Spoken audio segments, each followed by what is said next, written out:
सबसे ज्यादा अन्याय रामपुर में हो रहा है समाजवादी कार्यकर्ताओं पर। आदरणीय आजम खान साहब उनके तमाम सहयोगी साथियों पे न जाने कितने झूठे मुकदमे लगे हैं और वो आज हमारे बीच नहीं है।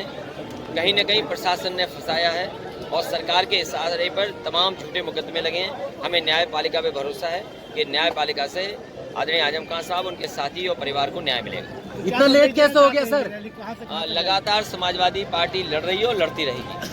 ये जो साइकिल रैली ये फिलहाल जहाँ तक रामपुर के लोगों ने कार्यक्रम बनाया वहाँ तक साइकिल जाएगी सर। सपा फिर कल फिर रामपुर से लेकर के लखनऊ तक चलेगी। लगातार हर जिले में इसी तरह विधानसभा के एक विधानसभा फिर दूसरी विधानसभा साइकिल यात्रा चलती रहेगी। सर सपा पर कल मुरादाबाद की घटना पे क्या कहना चाहिए? मैं इतना ही कहूँगा कि सबकी सीमाएं हैं और रिकॉर्डिंग वगैरह सब जानते हो सच्चाई आप, और पत्रकार की भी सच्चाई जानते हो। इसलिए कम से कम लोकतंत्र बचाने के लिए आप लोग भी आगे आए।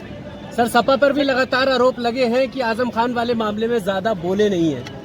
अगर पूरा रिवाइंड करके देखोगे तो केवल समाजवादी पार्टी ही बोली है, बाकी दोनों दल बीजेपी कांग्रेस उन्हें फंसाने में लगी है। अच्छा अखिलेश जी, आज की साइकिल रैली से मुझे दुख है कि आज के समय पर ऐसे भी पत्रकार हैं जो परवाह नहीं करते हैं किसी की, और केवल हमला हमारी सिक्योरिटी पर नहीं हुआ है। जिस तरह की तैयारी थी वो हमला हम पर होने के लिए था। ये पत्रकार जरूर रहे होंगे लेकिन इनका इतिहास बताता है और सरकार का जो इनके साथ है वो ये बता रहा है कि हमला सीधा सीधा कहीं ना कहीं अपमानित कर दो, इसलिए हमला था। ये रैली अब आगे तक जाएगी तो इससे आप खड़े हो, आप तो नहीं जिद कर रहे हो। अब ये रैली आगे आप देखो, आप किसी को नहीं बुला रहे हो जिद करने के लिए, या हम जो बात कह रहे हैं और पहली बार तो नहीं कह रहे हैं, आपके बीच जाने कितनी बार बातचीत हुई है। वो ऐसी क्या बात थी, किसका दबाव था जिसकी वजह से ये सब कुछ किया गया? वो जानते थे कि रामपुर में साइकिल चलेगी, रामपुर से खराब मैसेज जाए, मुरादाबाद जो समाजवादी पार्टी का गढ़ है वहाँ से खराब मैसेज जाए, इसलिए जानबूझ करके साजिश रची है। क्या आप बंगाल में नहीं देख रहे हैं ममता बनर्जी के साथ क्या हो रहा है? वो मुख्यमंत्री न बन जाए, जनता मुख्यमंत्री बनाना चाहती है, जनता बनाएगी मुख्यमंत्री उन्हें, लेकिन क्या साजिश चल रही है? तो इसी तरह हमला समाजवादियों पे नहीं बल्कि पूरे के पूरी हम लोगों पर हमला था।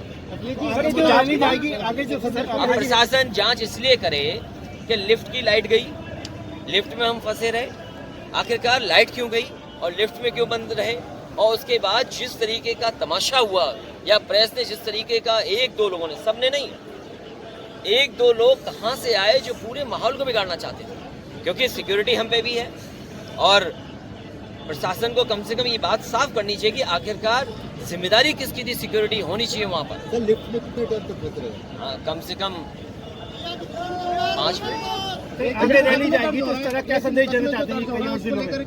क्या कहेंगे आप, क्योंकि सपा पे भी हो रहा है? मुकदमे तो हम पे भी दर्ज हो रहे हैं, जी जी जी। समाजवादी पार्टी पे दर्ज हो रहे हैं, कोविड में दर्ज हुए, एनआरसी में दर्ज हुए, एनआरसी में हुए, सीए में हुए, सब पे मुकदमे हैं। और पत्रकार साथी अगर सच दिखा दे तो पत्रकारों पे भी हो रहे हैं। अभी दुनिया में लोकतंत्र की सबसे ज्यादा गिरावट का अगर कहीं आंकड़ा आया तो भारत का आया है। आप तो सच नहीं बोल सकते, सच बोलोगे जेल भेज दिए जाओगे, आप कोई आंदोलन करोगे तो जेल भेज दिए जाओगे। पॉलिटिकल लोगों पे सबसे ज्यादा अन्याय, झूठे मुकदमे कहीं लग रहे हैं तो भारत में लग रहे हैं। इसीलिए तो डेमोक्रेसी के ग्राफ में आप नीचे जा रहे हैं। सर आप दुनिया में कैसे दिखाओगे कि भारत एक डेमोक्रेटिक कंट्री है?